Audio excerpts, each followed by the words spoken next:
Hello everyone, welcome back to my channel Learn from IZ. So today's topic is types of business risk.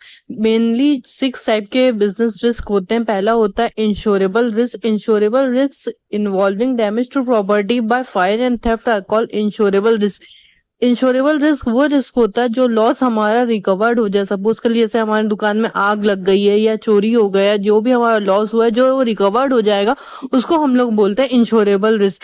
तो in short insurable risk वो risk होता है जो loss हमारा recovered हो जाए. Second point है हमारा नॉन इंश्योरेबल रिस्क.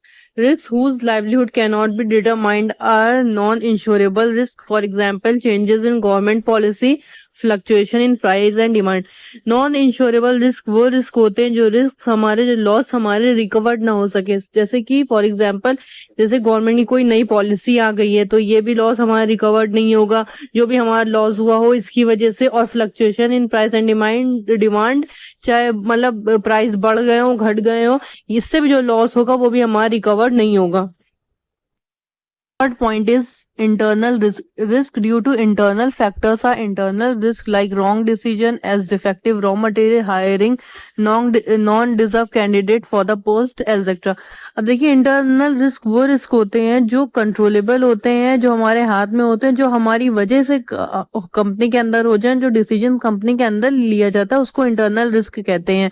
जैसे कि सपोज कर लीजिए हम लोगों ने रॉ मटेरियल ले लिया, डिफेक्टिव रॉ मटेरियल था, हमें चीप मिला फिर भी हमने ले लिया ये सोच के कि हमें इसके फर्दर आगे फायदा होगा, पर वो उससे फायदा नहीं और नुकसान हो गया, तो ये इंटरनल रिस्क हो गया. और सपोज कर लीजिए कैंडिडेट डिजर्व नहीं था पर वो कम पैसे में काम करने के लिए तैयार हो गया, हमने उसको हायर कर लिया, तो इससे भी हमारा रिस्क है. तो इसी को बोलते हैं internal risk.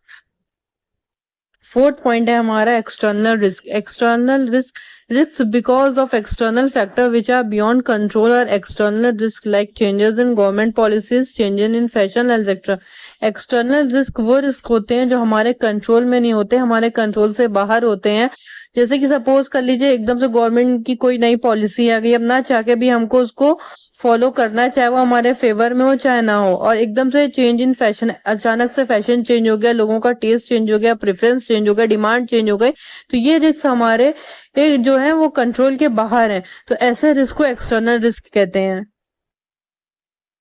Point is speculative risk. Speculation is not based on solid reason. It is more depend on guesswork. Decision taken on this basis may lead to all a loss or gain.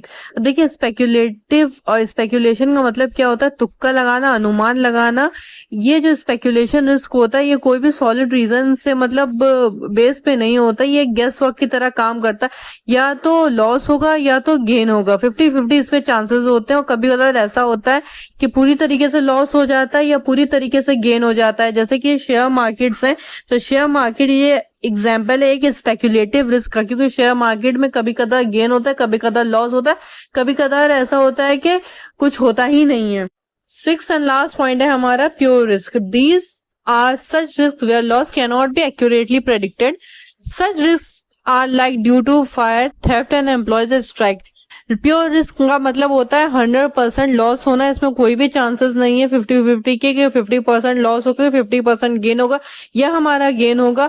Pure risk का मतलब है 100% loss ही होना है, पर कितना loss होगा ये नहीं पता है.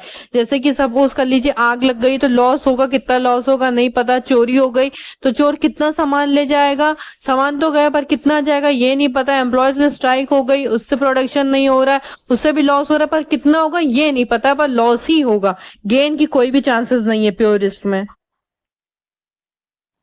आई होप आप लोगों को ये सारे पॉइंट्स क्लियर हो गए होंगे. अब मिलते हैं हम लोग अपने नेक्स्ट वीडियो में. Till then take care, bye.